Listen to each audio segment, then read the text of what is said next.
Hello, crafty friends. Today I am super pleased to share a layout I made celebrating Kerri Bradford Studios' birthday.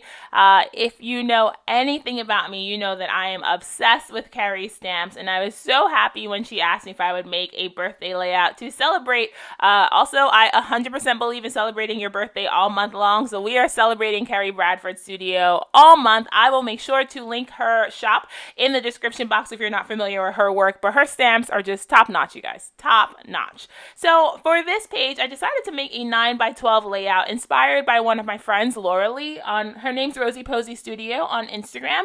She did a page where she stamped a large title and then she had a huge photo going across the middle of it. And I loved that design, and it's not something I've attempted before. So I figured, since I had this really fun alpha stamp set, this is the Newport XL Alpha, I would give it a try. And I'm leaving my blooper in here so you guys can see that I don't get it together the first time all the time. A lot of the layouts that you see go through multiple incarnations before it is finished. And here I had this giant idea that I was going to stamp out my title, and I did not leave myself enough space for my photo. My photo is 6x8. It is 8 inches wide and 6 inches high, and I'm working on a 9x12 canvas, and I thought I was going to be able to stamp my title out in 4 lines, and it wouldn't have fit on my page, so I decided to go back to the drawing board and start over. And you guys, there's nothing wrong with having to start over when you have a page, especially if you have an idea that you're committed to as much as I was committed to this idea. So I wanted to stamp "This is what joy looks like." We're still documenting Noah's first birthday on this page, and I'm using my new inks from Concord and 9th. I'm using Midnight and Cranberry, and I didn't want to stamp in black. I wanted a little bit of color, so I'm stamping in navy, and then I stamped the word joy in red, and that's because the photo that I have, the color scheme of the photo is very much red, white, and blue, so I chose to just stick to those colors for my stamping. And when I was first doing it, I was stamping it letter by letter, and then I got a little bit ambitious and figured I would just stamp out the whole word at a time, and it actually worked out really well. My stamp blocks are pretty small. I actually am in the process of hunting for larger stamp blocks. My stamp blocks are pretty small, so I could only fit like 3 letters for the word what, but I fit the whole word like. And then with the word looks, I had to stamp it obviously in 2 shifts because you need 2 O's. So I stamped the OKS and then stamped the LO later, and it worked out really well. And it also cut down the stamping time, because instead of stamping a bunch of individual letters, I just had to stamp out like 4 or 5 words. And I really like how this giant graphic title looks. I'm gonna have to do this on future layouts. I'm not a stamper, you guys. I say this all the time. I have really good tools that makes it look like I know what I'm doing, but I'm not a stamper. So every time I get a page where I'm stamping on it and it looks okay, I'm celebrating just as much as you, because I'm like, yes, this is working. So that's what I did. I stamped out my title, again, using Midnight and Cranberry inks, and I will link everything in the description box like I normally do if you want to shop anything that I use for this particular project. And there we go. There's Noah, my sister Ebony, and my brother-in-law Brian, all in their smiling faces. And isn't that what joy looks like? So the other stamp set I wanted to use on this page is the Thick Etc. Outline XL. So Kerri had did a thick and thin series, and then everybody loved it so much that she decided to do an XL, so a larger version. And you guys, I am a sucker for a large number stamp. So give me large alphas, give me large numbers. I'm all about it. And I stamped 629 on vellum, because that's Noah's birthday. And I find that stamping with archival ink on vellum gives you the best impression, and it's less likely to smudge. I mean, mine still smudge because I'm impatient. I didn't let it dry down. But archival inks are going to be your best inks for stamping on slippery surfaces like photos and vellum. So I'm just using Ranger Archival in black. It's my favorite archival ink, but any archival ink, stays on, anything like that will work for stamping on vellum.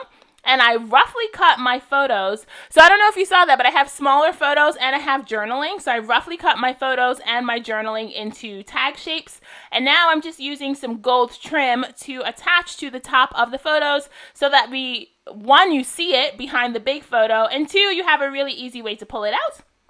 And then I just use, I think these are called pinking shears.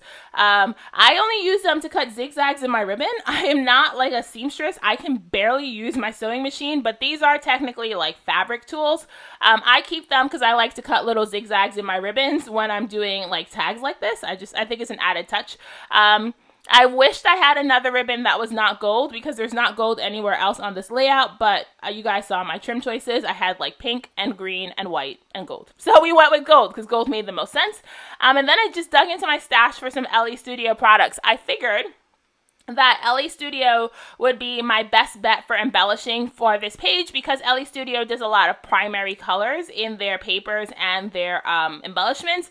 Lots of like red, yellow, and blue as well, you know, green and the other colors. But since I'm using pretty much only primary colors on this page, I figured LE Studio would be my best bet, and it actually worked out really well when it comes to embellishing. I wanted to keep embellishing really minimal because I wanted the stamp title to be the forefront, but I also wanted to add a little like flair here and there. So here I'm using some Scrapbook.com foam tape to pop my photo because my photo is a pocket. So I wanted to make sure that there was enough room for my two photos and my tags to go behind it. So I'm just using some 1-inch Scrapbook.com foam tape. It is my foam tape. It has the perfect foam height and it's not super thick, so it works really well for our pages like this. I mean, obviously foam is going to add dimension and bulk to your pages, but I find that this one's not terribly thick, so I can work with it. So now I pulled out the, I think this is the Family Fun die cut pack from LE Studio. If it's still available for purchase, I will link it in the description box. But again, you see it has lots of red and labels and blue. It's kind of perfect for embellishing this kind of layout because I didn't want to use like a million flowers and things that I normally go for. I wanted tags, I wanted labels, and I wanted to stick to the color scheme that I did my stamping in. One of the papers that I matted my photo on does have like rainbow stripes, but it's a rainbow stripe chevron and it's really small stripes on white. So I was okay with adding those pops of color, but I didn't want to add too many colors to the embellishment. So I did a small cluster in the top right corner and then another small cluster in the bottom left. Just went ahead and adhered everything down with my Scotch Quick Dry Glue in my fine line bottle. I love that cluster up top because it says right now and it has the number 1 and then it says yes because we are celebrating Noah. Man, that guy's the love of my life, you guys. I'm so obsessed with that kid. I think I'm pretty sure he's sick of me because every time I see him, I'm like, Noah, come love me. And he's just a little ball of delight. Like we play tag and we run around and he's starting to babble at us. So like if I say something to him, he'll respond. I have no idea what he's saying, but now we have like full-on conversations. It's amazing. I love being an aunt. Like he's literally the light of my life. So there's probably going to be a few more birthday Noah layouts before I'm like done celebrating. And now I'm doing the thing that I do on all my pages because this page needed to be messed up just a little bit. It was looking a little too clean, a little too graphic for my taste. So I did the thing where I just, cut a jagged line on the top and the bottom of my page, distress the edge with a scissor. You can also use a distressing tool, which is probably a little bit safer than using a scissor, which is what I did. But a distressing tool would be a little bit safer.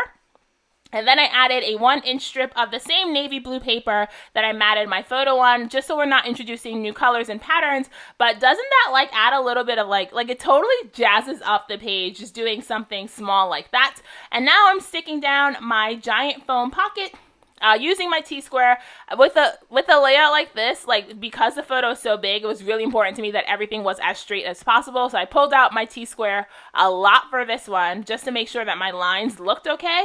And then I tucked my photos and my journaling behind my large photo pocket, and it works out so well. So now I have this big photo of my sister, my brother-in-law, and my nephew, and then I have individual photos of Ebony and Brian with Noah in the back, as well as my little love note to my baby. And then I just grabbed some puffy heart stickers and stuck them down to finish embellishing the layout. I love how this came out. I love the big stamp title. I love having his birthday stamped on vellum on top of the journaling, and I think this was just a really fun and quick page to put together, and I hope it inspires you to pull out your own stamps and to play with it. So again, I will link Kerri's shop in the description box if you're not familiar with her and not familiar with her work. Her stamps are top-notch. She has so many wonderful designs. I'm a huge fan of the Block series and the Juniper series. I'm a huge fan of everything, so it's hard for me to pick what I love. But again, just check Kerri out. Wish her a happy birthday on Instagram if you haven't already. I will link her Instagram also in the description box. And that's all I have for you today, guys. I hope you enjoyed this video. I hope you enjoyed hanging out with me. I hope this inspires you to pull out your own stamps and make your own, to document your own story. So please like, comment, and subscribe if you're so inclined. Let me know what you think about the page in the comments, and I will see you next time. So till next time, keep it crafty and have the very best day, and I will see you around. Bye!